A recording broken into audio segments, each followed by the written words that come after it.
Praise the Lord. Greetings in the name of the Lord. Today's God's word. ఈరోజు దేవుడు మనతో ఒక ప్రాముఖ్యమైన మాటను మనతో మాట్లాడుతున్నాడు.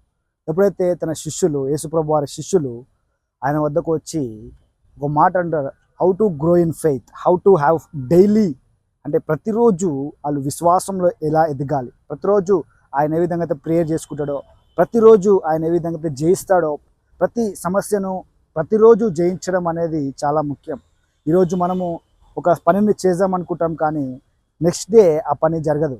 కానీ అలా విధంగా ఎప్పుడైతే నువ్వు బైబుల్ చదివి వాక్యము ఏ విధంగా అయితే కంటిన్యూగా ప్రతిరోజు మనం ఎప్పుడైతే చేస్తామో, ఖచ్చితంగా సమూయేలు, దావీదు, సమూయేలు వీరందరూ కూడా ప్రతిరోజు వాక్యమును ధ్యానించేవారు, ప్రతిరోజు దేవుని స్వరం వినేవారు, ప్రతిరోజు దేవుని యందు ఆసక్తి కలిగి దేవుని విషయంలో పనులు చేసేవారు.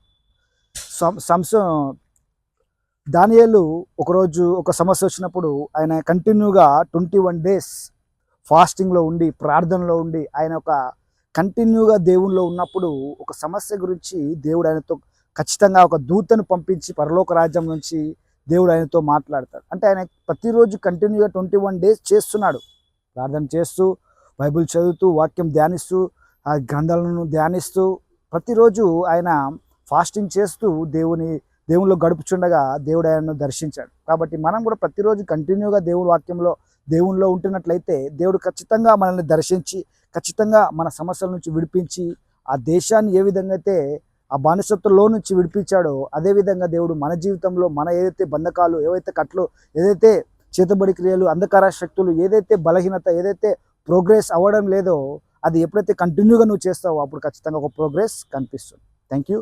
God bless you. ఆమేన్.